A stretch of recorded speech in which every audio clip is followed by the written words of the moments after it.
Dámy a páni, ďakujem aj médiám za to, že sa zúčastňujú aj živým prenosom tejto tlačovej besedy alebo tlačovej správy. Uvidíme, aký bude priestor na otázky. Samozrejme, trošku technika zlyhala v správny moment, kedy sa dali aj graficky odprezentovať výsledky, ktoré dnes sa plánujú zverejniť. Takže verím, že v najbližšej dobe bude môcť odprezentovať aj grafickú analýzu jednotlivých výsledkov. Na vláde som sa zaviazal, že do 31.3.2025 zrealizujem analýzu retenčných šarží vakcín používaných pre slovenskú populáciu proti ochoreniu COVID-19 a tak plním svoj záväzok. Zrealizovaný postup, priebeh a výsledky budem kompletne prezentovať na vláde. Som pripravený stihnúť termín do 31.3.2025 podľa zadania. Z dôvodu závažnosti predbežných výsledkov a z dôvodu podozrenia na marenie tieto analýzy realizovať a prezentovať som sa rozhodol najmä z bezpečnostných dôvodov pre túto tlačovú správu. V záujme ochrany zdravia slovenského obyvateľstva vyzývam verejne generálneho prokurátora Maroša Žilinku, aby vo veci bezodkladne konal. Žiadam ho, aby táto informácia bola v krátkom čase dôkladne prešetrená a aby sa zabezpečilo, že sa na jej vyšetrovaní nebudú podieľať tie zložky štátu, ktoré sú zodpovedné za jej bagatelizovanie a utajovanie objektívnych skutočností. Som ochotný celú problematiku vysvetliť aj pánovi prezidentovi a verejne ho žiadam a vyzývam, aby prestal dehonestovať prácu splnomocnenca vlády, prestal rozprávať o nanočipoch a nevyjadroval sa k téme, ktorej nerozumia. Mojou prvoradou úlohou je dodržiavanie ústavy a ako lekár mám povinnosť aj právo chrániť zdravie slovenských občanov. Včera som informoval aj listom ministra zdravotníctva a sociálnych služieb v Spojených štátoch pána ministra Roberta Kennedyho juniora, ktorý potvrdil prijatie. Ďalej boli informovaní aj riaditeľ Federálneho úradu pre vyšetrovanie Kash Patel a Pamela Bondiová, americká ministerka spravodlivosti. Ďalej viaceré ministerstva zdravotníctva niektorých vybraných štátov a zástupcovia svetovej vedeckej obce, ktorí na niektoré podobné rizika upozorňovali alebo ich aspoň predpokladali. Musím potvrdiť, že mnohí čakajú na moju oficiálnu správu, aby jednotlivé štáty upriamili svoju pozornosť na realizáciu vlastných analýz.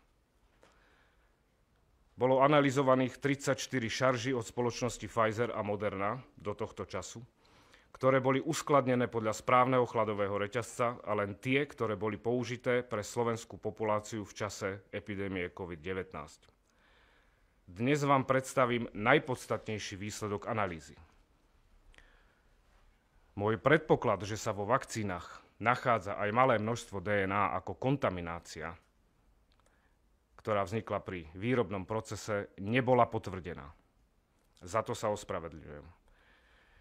Z hľadiska garantovania obsahu spoločnosť Moderna aj Pfizer uvádza, že je prítomná len mRNA plus niektoré ďalšie zložky. To by bolo relatívne v poriadku, ak by nebolo už jednoznačne preukázané, že produktom mRNA vakcíny je toxický, kardiotoxický S-proteín, ktorého cesty patologického pôsobenia som odovzdal vo forme 150-stranového dôkazového elaborátu na vládu.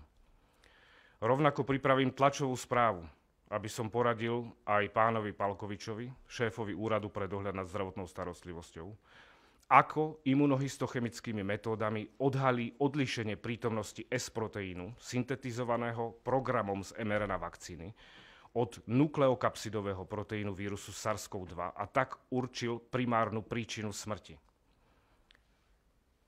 Výsledok analýzy. Vážená verejnosť a vedecká obec.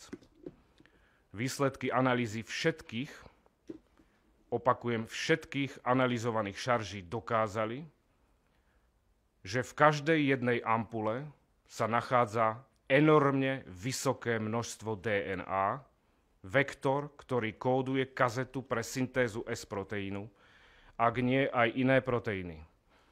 Takmer v rovnakom množstve ako mRNA sa tam nachádza teda aj DNA.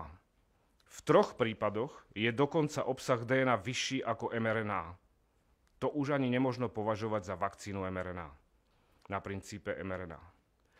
Tento genetický kód pre syntézu S-proteínu, táto informácia uložená v tejto DNA, je v porovnaní s mRNA stabilná, vie sa integrovať do ľudskej jadrovej DNA a následne sa takýto ľudský organizmus stáva, nebojím sa povedať oficiálne, geneticky modifikovaným organizmom.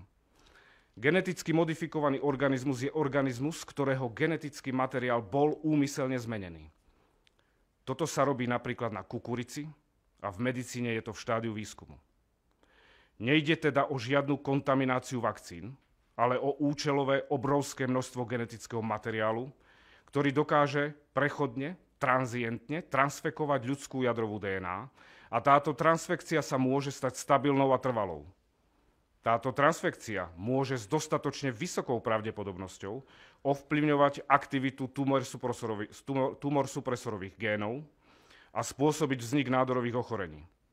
V bunkách, ktoré sa nedelia, napríklad myokard a nervové bunky, spôsobujú takéto programovania presýtenie proteosyntetického aparátu bunky a bunka hynie. Je možné, že v tejto DNA sa nachádzajú aj iné povely, čo predpokladajú výsledky analýzy, ktorých ale prítomnosť treba preukázať, ale to verím, že zrealizujú iné štáty vo svojej kompetencii. Ide teda o zmes mRNA a DNA, alebo v niektorých prípadoch o zmes DNA a mRNA. Hrozbou je stabilná transfekcia, inkorporácia do ľudskej DNA s trvalou expresiou transgénu, vznik rakoviny alebo smrť buniek presýtením proteosyntetického aparátu bunky. Ak to treba povedať ľudsky, hoc nepekne.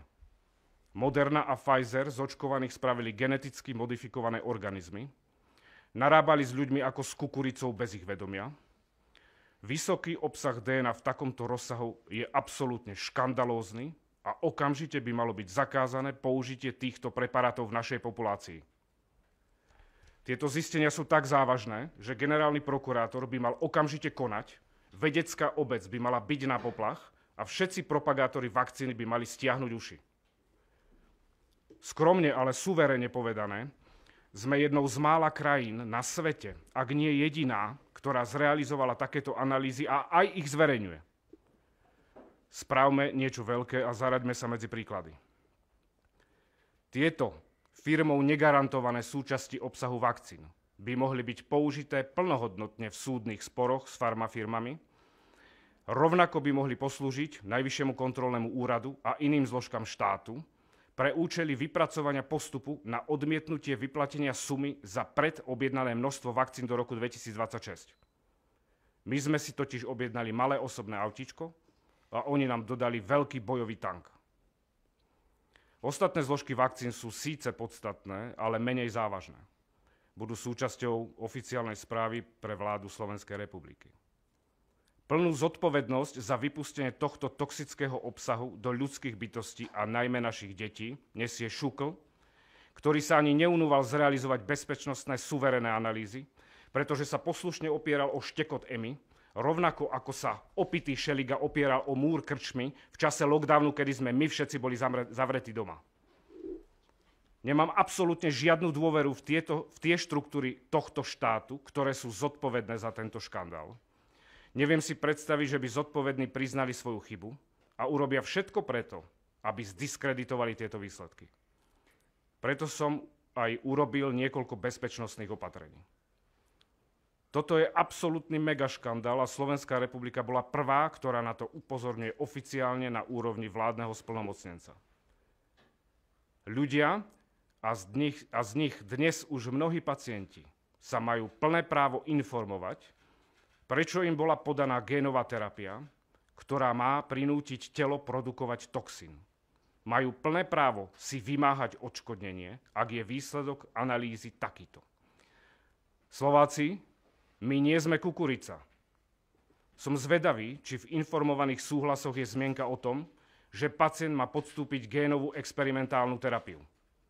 Ani neviem, či vlastne ďakujem za pozornosť, pretože všetky médiá je vašou povinnosťou informovať verejnosť o tak závažných zisteniach.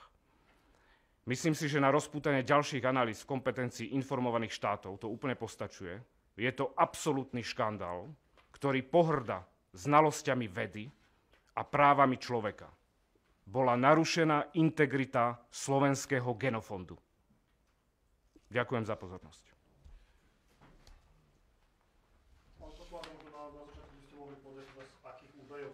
Vy ste z akého média? Je tu niekto, kto streamoval live, prosím, RTVS alebo teatry? Ak máte nejakú otázku, opýtajte sa.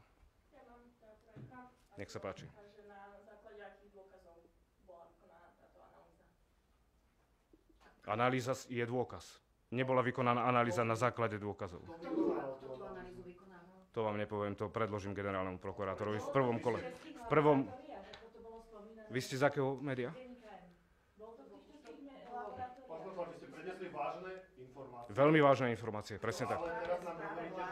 Z bezpečnostných dôvodov budeme informovať jedine generálneho prokurátora o tom, kde boli tieto analýzy vykonané a následne sa dohodne ďalší postup. Ja som to nevykonával. V pôvodnej správe áno, ale vzhľadom k tomu, že napríklad firma Agel vytvorila dokonca nejaký komunikát na to, aby nejakým nenápadným spôsobom potom informovala a pýtala sa zavádzajúce otázky jednotlivých laboratórií v Českej republike, som sa rozhodol zvoliť iný postup a tento postup budem prezentovať generálnemu prokurátorovi Slovenskej republiky. Čiže nepoviete nám? Rozhodne vám to nepoviem. Rovnako ani ako nepoviem, aké bezpečnostné opatrenia som vykonal na to, aby tieto analýzy boli publikované všade vo svete. Ako viete vysvetliť, že doterajšie štúdie popierajú tieto vaše tvrdenia? Jednoducho. Viete si predstaviť, že by to, čo som ja tvrdil, bola pravda? No práve, že nie. A ak by to bola pravda? A viete nám teda vysvetliť, na základe čoho sa k takýmto výsledkom došlo? Na základe čoho? Čo sa robilo? Viete, na základe čoho? Na základe toho, že predseda vlády s dôverou dal mne moc vykonať tieto analýzy v mene splnomocnenca vlády Slovenskej republiky. Tieto analýzy boli vykonané aj na iných laboratóriách v iných štátoch, avšak vlády zabezpečili, aby takéto analýzy nevideli svetlo sveta. Ale vy ste ich videli. Ja som videl nielen naše, ale na základe zistení bolo treba vykonať skúšky vakcín, šarží pod šuklovým označením presne tie, ktoré boli použité v slovenskej populácii. Pod akým mikroskopom ste to skúmali? Vy zabalte tú 360-ku. To sa neskúma pod mikroskopom. Je to absurdné, viete, vy hovoríte, že tu sú vlády, Absurdné. ktoré sa snažia utajiť nejaké utajované správy, ale vy ste sa k ním dostali. Povedzme si predpoklad, ktorý by viedol k tomu, že ostatné štáty napriek tomu, že aj sú spriateľené s jednotlivými farmafirmami a s postupmi, ktoré odporúčala VHO a sú poprepletané so štruktúrami, ako je VHO, ako je Svetové ekonomické fórum a tak ďalej, aj s osobami, ktoré sú plne zodpovedné za toto. Tak si predstavte, že zrazu niekto oficiálne na úrovni štátu by povedal, že vy ste nám dodali niečo, obsah, ktorý ste garantovali, alebo respektíve ste garantovali, že je tam nejaký obsah a to, čo tam nesmie byť, tam je vo veľkom množstve. Viete si predstaviť napríklad právne dôsledky, ekonomické dôsledky, ktoré vyplývajú následne zo výsledkov súdnych sporov s takýmito farmafirmami? Čo, všetky krajiny sa spriahli, aby toto utajili? Nie, ja by som to nazval asi tak, že momentálne sme na úrovni spolupráce Slovenská republika Spojené štáty americké. Vzhľadom k tomu, že FBI vyšetruje mnohé z týchto pochybení a toto im môže zapadnúť do toho konceptu práve prebiehajúcich sporov. Viete čo, ale ak chcete, aby táto správa, alebo táto analýza, ktorú ste predstavili, bola svojím spôsobom dôveryhodná, Áno. tak nebolo by správne odkomunikovať, ako sa tie rozbory robili, kto ich robil. Skrátka, aby ste to vedeli povedať. Absolútne správne, ale nepoviem to médiám, poviem to generálnemu prokurátorovi. Len potom viete, pán Kotlár, že ako má tomu verejnosť dôverovať? Ja verejnosť informujem o tom a ja si musím byť plne zodpovedný za svoje slová, ktoré prednesiem v takto závažnej veci. A môj podnet, alebo moja informácia by mala postačovať ako podnet na generálnu prokuratúru na úvod. Všetky ostatné veci budem riešiť priamo s generálnym prokurátorom a tým, že sa zabezpečili výsledky, ostatné štáty, niektoré laboratória, niektorí vedci, svetoznámi vedci, čakajú na tento moment, aby od tohto momentu mohli narábať s tými výsledkami ako z časti oficiálnymi. Či sú oficiálne, to je pravdepodobne otázka veľkého boja, pretože do tohto sa teraz zapoja pravdepodobne veľké spoločnosti ako Pfizer a Moderna, pretože pre nich by to predstavovalo katastrofu, existenčnú katastrofu. Ako si vysvetľujete, že Šúklo žiadnu šaržu doteraz nestiahol? Pretože oni si robili aj vlastné kontroly bezpečnosti vakcín, oni sa nespoliehali len na EMU. Aké kontroly si robili oni? No kontroly bezpečnosti vakcín. Aké kontroly bezpečnosti si robili oni? No tak je to Žiadne. vedcov, pán Kotlár. Vy ste na strane ľudí, ktorých obhajujete a neurobili žiadnu analýzu vakcín. Len Pán od Kotlár, vás vy ste sa ich napríklad pýtali, či nevieme, neurobili že žiadnu, alebo si to... Samozrejme.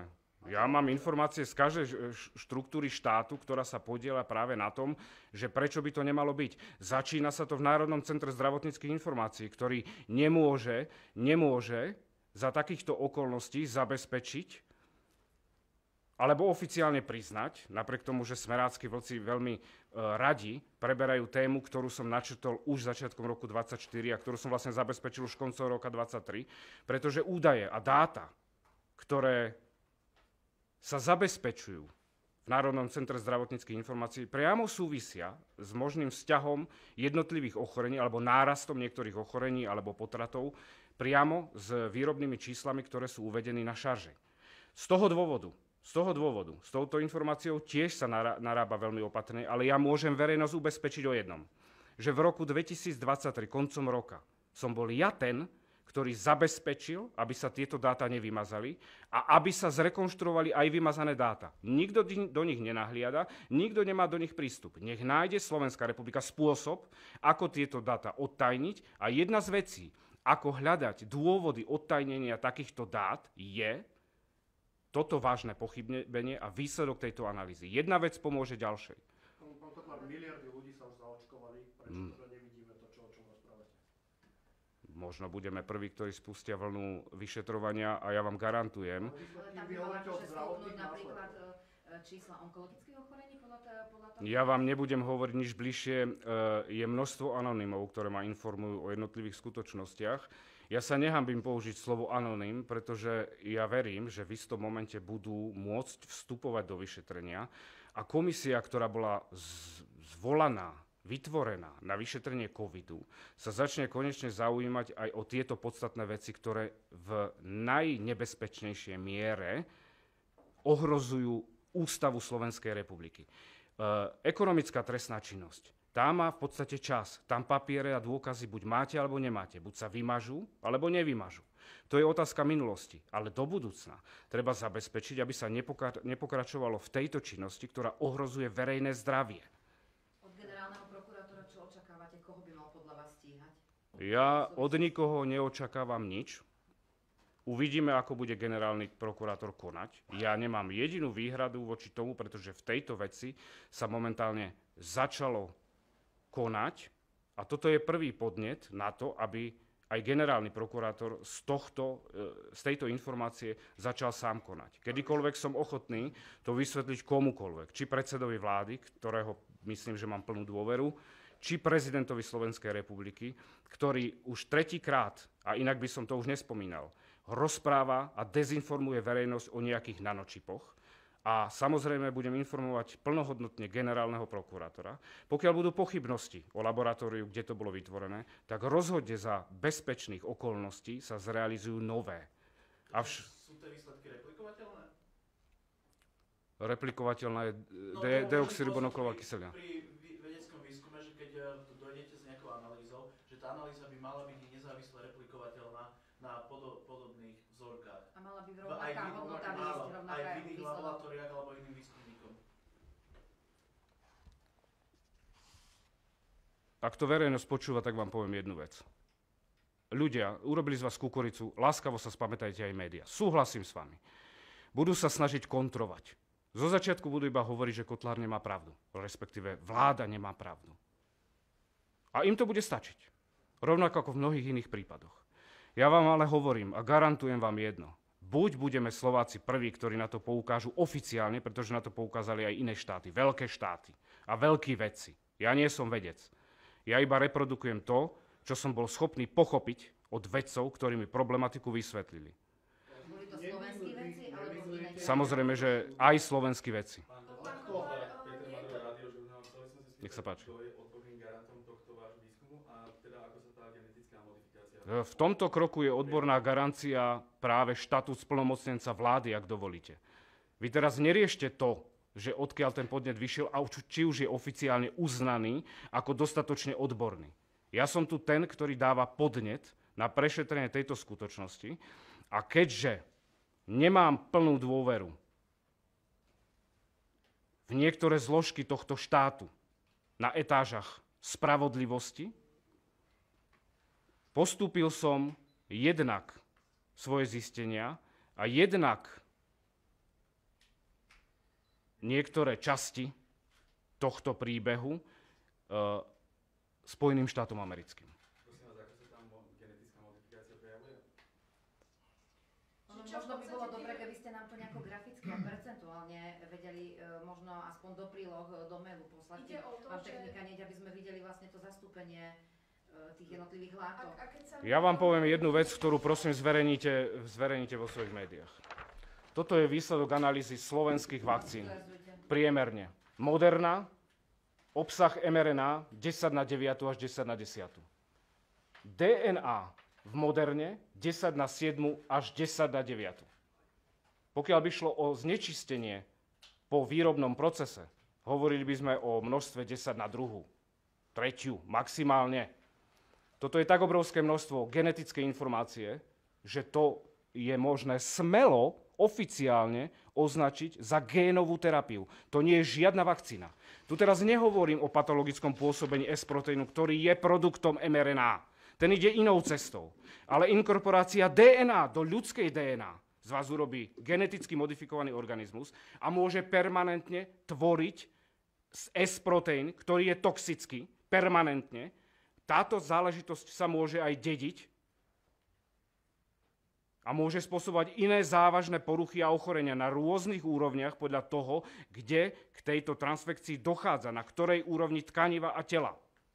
Pán prečo by to Kovar, niekto robil? ja vás síce kritizoval, prepáčte, ak môžem, Počkaj, otázka, prečo by to teda niekto robil? Najskôr mi odpovedzte vy, váš predpoklad, a potom vám odpoviem ja. Ja mám predpoklad, že tisícky vedcov, niekoľko odborných štúdií hovoria, že tie vakcíny sú bezpečné. Miliarda ľudí sa zaočkovala tými vakcínami.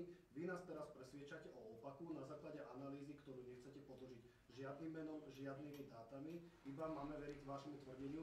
Vy tu hovoríte, že vám hrozí ešte aj nebezpečenstvo. Čiže prečo by niekto chcel zaočkovať ľudí niečím, čo mení DNA a nevieme vlastne ani... Nehovoriac o sa tom, že ak nedozvedeli, to čo chcete robí. posunúť do trestnoprávnej roviny, keď adresujete slova aj pánovi generálnemu prokurátorovi, že tam musia byť neprestrelné dôkazy, že naozaj sa také niečo stalo.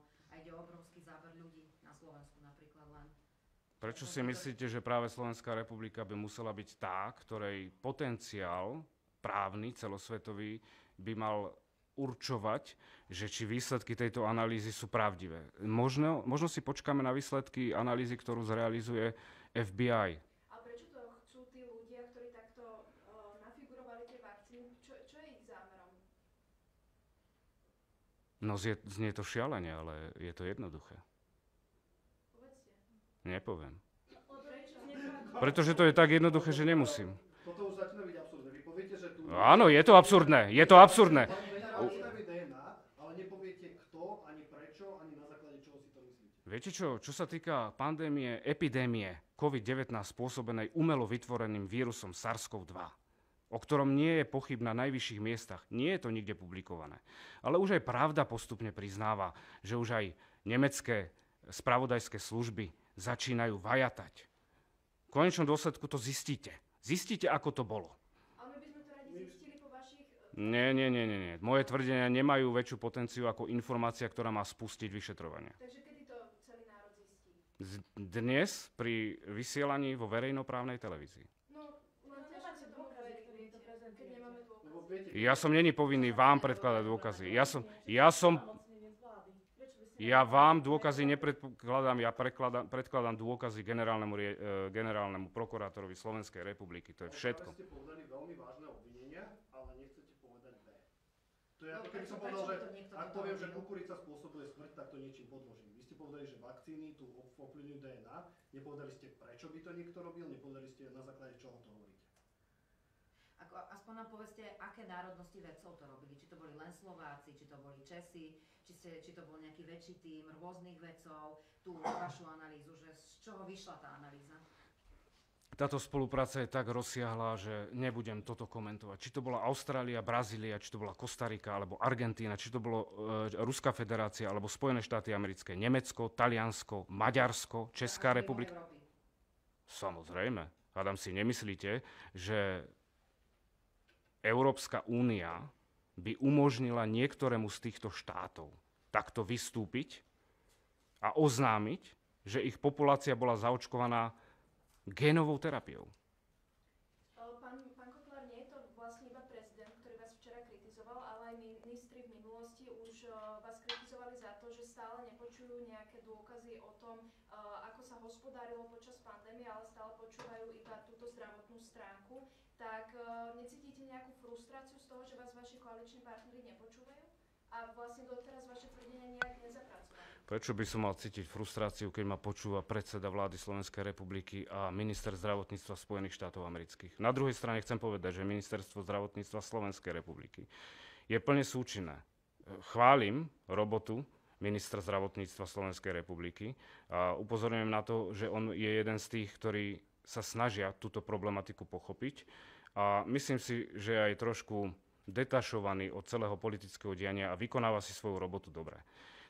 Tieto závery sú len začiatkom, avšak uvedomte si, že po ukončení tejto tlačovej besedy majú povolenie mnohé iné štruktúry v iných štátoch zdieľať tieto analýzy a pýtať si ich od laboratória, ktoré ich vyrobilo, vytvorilo a zanalizovalo, ktorého výsledky sú neprestrelné podľa mnohých odborníkov v Európskej únii. A veľký záujem prišiel práve zo strany Spojených štátov, ktorí pravdepodobne budú musieť zrealizovať tie isté analýzy. A požiadal som aj pána ministra Kennedyho, aby mi oznámil a verejne oznámil, že či sú pravdivé a či rovnaké závery, či k rovnakým záverom došli aj Spojené štáty americké. Rozhodne sa tomuto teraz začnú venovať, pretože ak sa venujeme otázkam oxidu grafénu alebo iných záležitostí, žiadne nanočipy, pán prezident, ak sa venujeme otázkam prítomnosti DNA vo vakcínach, ktoré by mali byť označené ako mRNA, to je prúser celosvetového rozmeru a tento prúser padá na hlavu veľkých spoločností a hlavne osôb, ako je Burla, von der Leyenová, Bill Gates a tak ďalej. Toto nie je žiadna sranda. Samozrejme, že my sa prezentujeme a je možné, že nás niekto zvalcuje. Preto boli zabezpečené aj niektoré bezpečnostné kroky na to, aby v prípade, že začne teraz útok na štatút splnomocnenca alebo jeho prácu, alebo prácu Slovenskej republiky, oficiálne vyhlásenia, tak aby dáždnik momentálne najsilnejších krajín sveta zastrešili moje výsledky, naše výsledky. Keď už ste pri americkom ministrovi zdravotníctva, tam teraz vlastne vypukla epidémia osýpok a on odporúčil ľuďom namiesto očkovania vitamín A. Vy sa s takýmto receptom stotožňujete? Nebudem vám odpovedať na toto. Čo očakávate, ako sa tá genová terapia vlastne má prejaviť? Slovenská populácia začne chorieť, alebo čo? Áno, čo má byť jej dôsledok? V jednoduchosti som povedal. Genetická terapia spôsobí, že ak sa inkorporuje trvale do ľudskej DNA takýto kód, zabezpečí, že bude dookola prebiehať tvorba bielkoviny S-proteínu a vyšťaví a vyčerpá bunky, ktoré nie sú schopné delenia, napríklad bunky myokardu srdcového svalu alebo neurologické, alebo neuróny. V tom prípade dôjde k zániku bunky. Pokiaľ existuje veľká pravdepodobnosť, takmer hraničiaca s okamžitou platnosťou zabrániť tomu, aby sa to ďalej používalo, môže nastať situácia, že práve takéto mechanizmy, ktoré včlenenia genetické informácie do ľudskej DNA ovplyvnia aktivitu tzv. Tumorsupresorových génov, obmedziajú, ovplyvnia, zabránia, zlikvidujú, zablokujú, nasmerujú inde A tým pádom procesy, ktoré slúžia na to, aby organizmus bol chránený pred vznikom rakovinových ochorení, bude zlikvidovaný a v tej lokalite, kde sa táto udalosť odohráva, sa spustí tumorózny proces. Rôzne tumory, rôzne miesta, rôzne typy poškodení, rôzne ochorenia. Upozorňujem na to, že najbližšiu tlačovku, ktorú chcem urobiť, realizujem s nemeckými patológmi, ktoré jasne ukázali, čo naši patológovia účelovo popierajú, že je bezproblémové možné imunohistochemickými metódami a farbeniami odlíšiť, či v tkanive došlo k poškodeniu bunky extrémnym nárastom a prítomnosťou, ukladaním, aktivitou S-proteínu, ktorý pochádza z mRNA vakcín, a úplne ho odlíšiť od proteínov, ktoré pochádzajú od vírusov. Pretože veľmi radi sa zakrývajú zatiaľ, kým sa to celé neodhalí, tým, že pacient zomrel na COVID a pritom zomrel na následky očkovania práve takýmito mechanizmami. To znamená, že vy hovoríte, teda nepriamo, že slovenská populácia začne masovo byť diagnostikovaná na onkologické ochorenia. V dôsledku toho očkovania. Nebudem na to odpovedať tak, ako ste položili otázku. No to vyplýva. Akože, že by mal byť teraz že budú nárast tumorov, alebo srdcovo. Viete, následné kroky inštitúcií a štruktúr, ktoré sa budú chrániť, budú vlastne znamenať, že akékoľvek výsledky sú bezproblémovo dnes možné skresliť alebo zastaviť, zablokovať. Jednoducho, pozrite sa okolo seba a zistite si, aké máme napríklad náhle úmrtia u mužov do 50 rokov, ktorí boli predtým zdraví a boli zaočkovaní. Viete, súdno-lekárska pitva by mala byť zameraná presne na to tkanivo, ktoré je poškodené, a presne byť použité tie metódy, ktoré sú už dnes dostupné. Ale to sa nedieje, to sa nerobí. Pretože 1, 2, 3 prípady by znamenali, že musia podčiarknúť moje závery. Toto bude tiež jedna z tém, ktorú budem riešiť s generálnym prokurátorom, aby to nejakým spôsobom smerovalo k tomu, že každý zdravý človek, mladý, ktorý náhle umrie, aby podstúpil takúto súdno-lekárskú pitvu a boli použité tie prostriedky, ktoré sú už dávno dostupné, ktoré sa nepoužívajú, a aby sa odlíšilo, či pacient zomrel v priamej príčine v súvislosti na očkovanie proti COVID-19 alebo na iný vírus, ktorý sa dá bezproblémovo, alebo na vírus SARS-CoV-2 alebo iný vírus, ktorý sa dá bez problémov histochemicky odlíšiť od dôsledkov mRNA vakcíny. Máte spočítané, koľko ľudí doposiaľ zomrelo na očkovanie? Nie. No ale nemali by ste to mať spočítané? Nie. To, čo mám mať ja spočítané, je zodpovedne si plniť svoju úlohu a povedať, napriek tomu, že tá pravda bude extrémne bolestivá, povedať verejnosti pravdu. Ale viete to preukázať? Viete túto pravdu preukázať? Absolútne. A prečo súčasná vláda teda tají toto všetko? Prosím, zase budú v dúhových denníčkoch nezmysly o tom, čo teraz odpoviem. Ešte raz. Predstavte si, že by som zo všetkých výsledkov, toto je možno 1% zo všetkých výsledkov, ktoré mám k dispozícii, keby len táto záležitosť bola pravdivá, že by niekto uznal, že je pravdivá. Napríklad neuznajú Slovensko, uznajú Spojené štáty s našimi vakcínami. Napríklad. Predstavte si, čo by sa stalo. Viete, koľko osôb by muselo byť povolaných na zodpovednosť, trestnoprávnu zodpovednosť, odbornú zodpovednosť, SAV, ŠUKL, Úrad pre dohľad, hygiena, NCZI, Ministerstvo zdravotníctva, vláda Igora Matoviča, pani prezidentka, ktorá sa vylepovala s plagátmi Vakcína je sloboda. Viete si predstaviť ten medzinárodný škandál a prúser? No ale ak to zaobie tak, ako to opisujete, tak by tam mali byť povolaní na zodpovednosť. A vy ste momentálne pri moci, vy ste splnomocnenec, hovoríte, že máte načúvať vám premiér, čiže prečo súčasný premiér dovolí, že tie orgány toto všetko tajia, to, čo opisujete? Pretože sa pravdepodobne musí vymyslieť postup, ako sa to spraví. A jeden z mojich návrhov je aj generálny pardon na celú covidovú dobu, aby boli akurát potrestaní tí, ktorí sú najviac zodpovední za najväčšie rozhodnutia. Pretože nie je možné, aby sme my trestali všetky články zodpovednosti počas covidovej doby. Úprimne. Ja mám na svojej strane aj lekárov, ale väčšinu väčšiu časť lekárov mám proti sebe, pretože oni tomu nedôverujú, neveria, samozrejme. Keby sme priznali zodpovednosť, v konečnom dôsledku Európska únia hodí vinu na lekárov.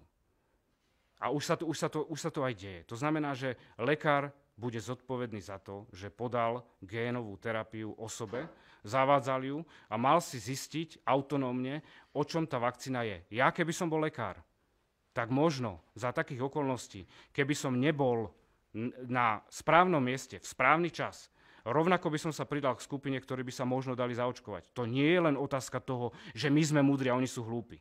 Tí ľudia mnohí nevedomky, lekári mnohí nevedomky, hygiena mnohí nevedomky, politici mnohí nevedomky. Oni nevedeli, do čoho idú. A konali samozrejme zo začiatku tak, ako konala verejnosť, alebo svetové politiky ostatných štátov, ktorým poradili, čo mali robiť. Tu není problém v tom, že keď sa začalo, robilo sa zle. My sme nevedeli inak. Bol tu chaos.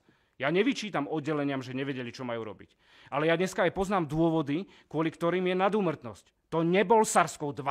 To nie je dôvod, prečo zomrelo navyše toľko nevinných ľudí.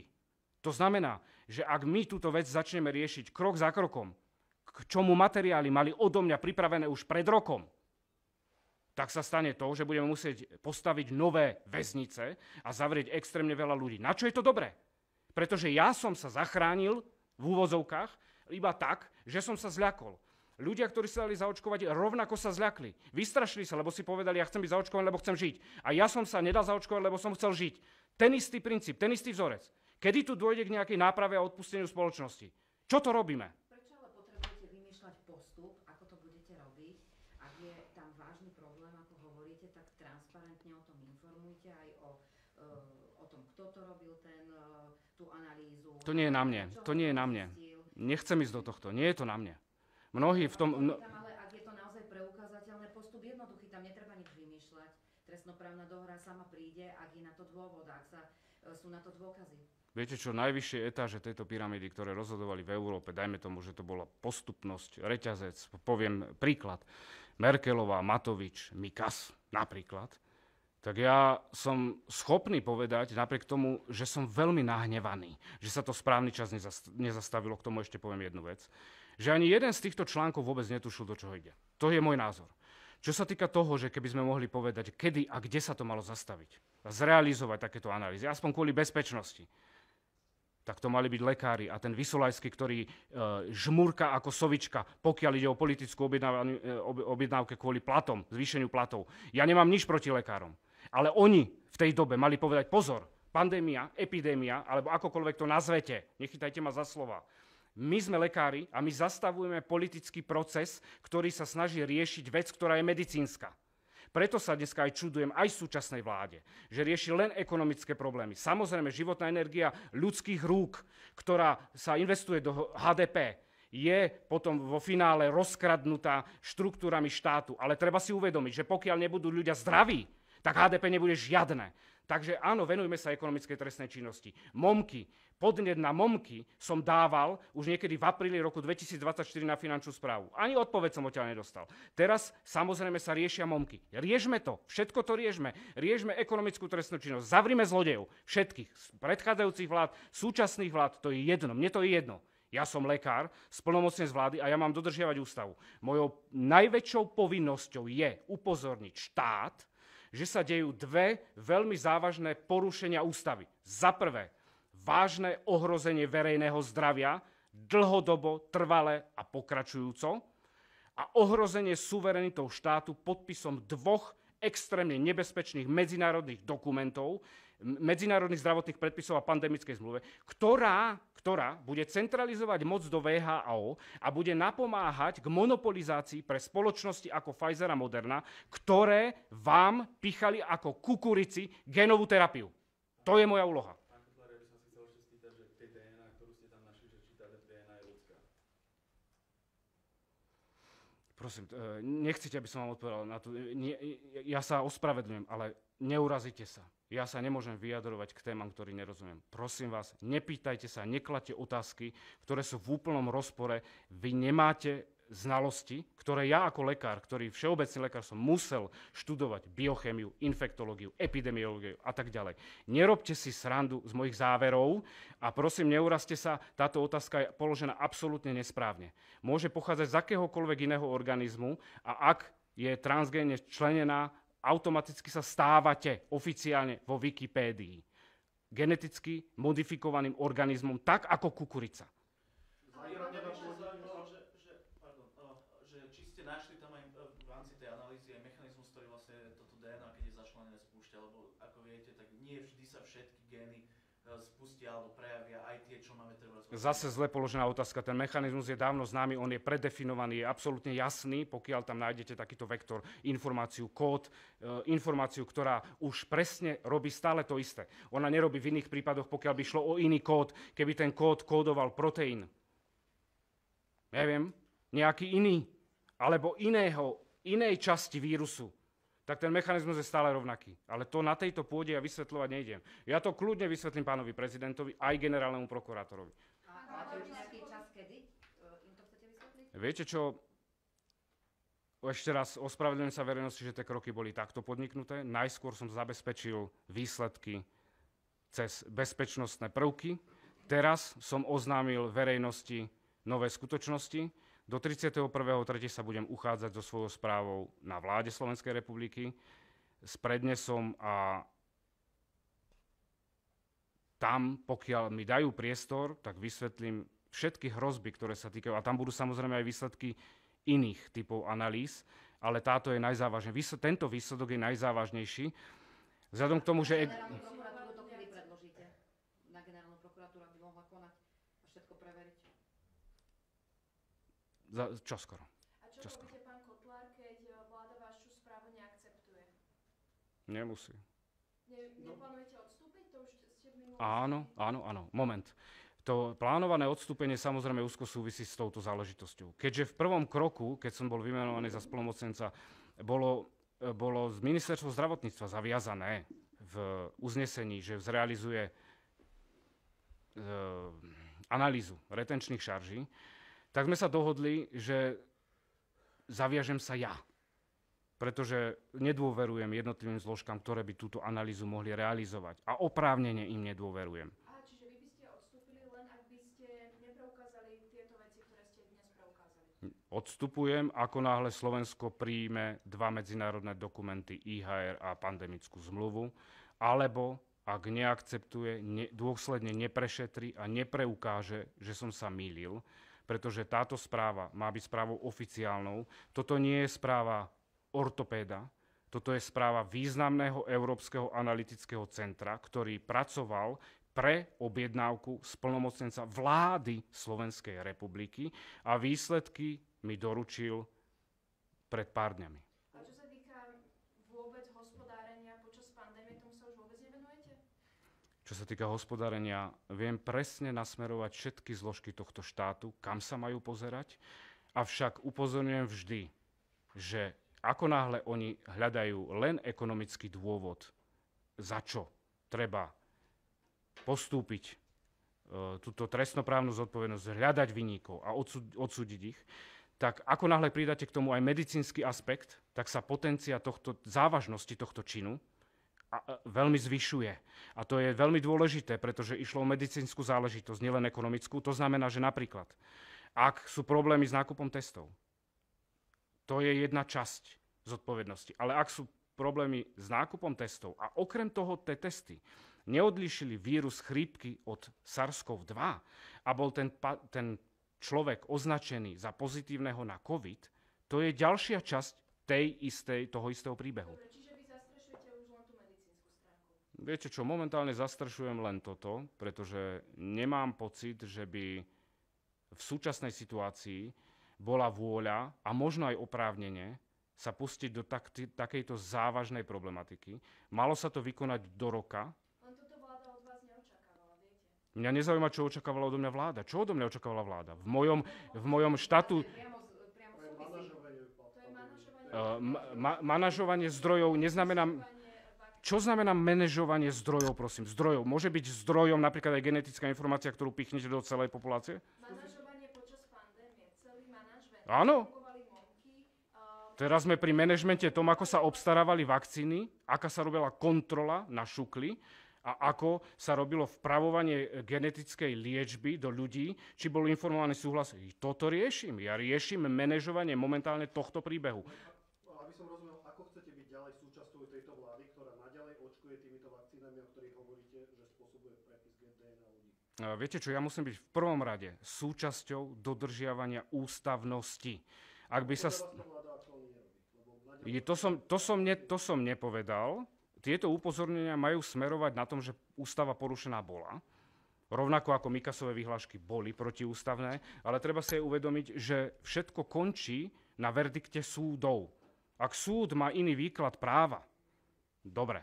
Lenže, čo sa týka vedy, ak existujú nepriestrelné dôkazy o tom, že Moderna a Pfizer garantujú, že tam je len mRNA a vedia, že DNA to je hrozný prúser a existuje možnosť, že súd povie, no ale už sme to urobili v 2 analytických centrách a je to pravda, tým pádom sa spustí obrovská vlna vyšetrovaní, procesov a to si musíte uvedomiť, že taký človek napríklad, ktorý je poškodený vakcínou, nemusí priamo letieť na úrad pre dohľad a povedať, prosím vás, ja chcem sa dožiť toho, lebo som chorý. Toto nebola moja otázka. Vy hovoríte, že tie vakcíny škodia. Aktuálna vláda očkuje týmito vakcínami.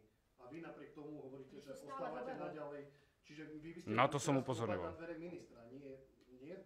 Či mýlim sa? Hovoríte, že tie vakcíny sú škodlivé. Nemali by ste teraz klopať na dvere ministra, aby zastavil očkovanie? Dvere nášho ministra zdravotníctva budú jedny z prvých dverí, na ktoré budem klopať. A ak nezastaví očkovanie týmito vakcínami, ostanete naďalej vo vláde? Nie. A ešte nám vysvetlíte, vy ste povedali... Takže je to vaša podmienka, aby ste odstúpili. Viete čo, ja nechcem dávať podmienky, ja rozhodne nechcem vydierať vládu a v prvom rade nechcem vydierať predsedu Roberta Fica. Lebo pokiaľ by som klopal na dvere ministra zdravotníctva, klopem na dvere Hlasu. Nehovoriac o tom, že ministerstvo zdravotníctva, ak sa do tohto pustí, v prvom rade musí mať istotu, že zmeny, ktoré následne po tomto prídu, musia mať podporu vo vláde. Dnes je možno viac ako inokedy dôležité, aby svet, nie Slovenská republika, aby svet vedel, že niekto urobil takéto analýzy a napríklad si povedal, možno mu neveríme, ale predstavme si, že v Nemecku zrealizujú to isté, Robert Koch Institút, alebo neviem, kto zrealizuje to isté, a zistia to a povedia, viete čo, odhľadnúť zo Slovenska, poďme to rýchlo my riešiť, aj oficiálne, lebo to je strašný škandál. To mi stačí. Mojou úlohou nie je len chrániť zdravie Slovákov, mojou úlohou je chrániť zdravie ľudí. Vysvetlíte, ale vy ste povedali, že bude treba zvyšľať kapacity vo väzniciach. Nie. Ja sa tomuto vyhýbam. Ja som za generálny pardon. Viete prečo? Pretože už sme dosť dlho na seba pozerali a štekali ako psi. Mne to osobne lezie na nervy. Mňa ľudia nenávidia za to, že chcem niekomu pomôcť s očkovaním. Ja im chcem pomôcť. Ja nepotrebujem nikoho strašiť, napriek tomu, že tá správa je dramatická. Ale predstavme situáciu už za 10 rokov, pokiaľ by sme sa poučili z tohto obrovského prúseru. Predstavte si, že by to bolo zakázané a fungovali by sme naďalej. Potom si nakoniec môžeme podať ruky, ak toto nepotvrdíme. Vy to odmietate preukázať, v čom je... Ja to odmietam. Ja to neodmietam preukázať. Nechcete to zverejniť, že teda... Ja to chcem zverejniť, moment. Nie. Nevieme, kto to robil. Ale vy ste médiá, vy informujete o tom, že vládny splnomocnenec má oficiálne analýzy.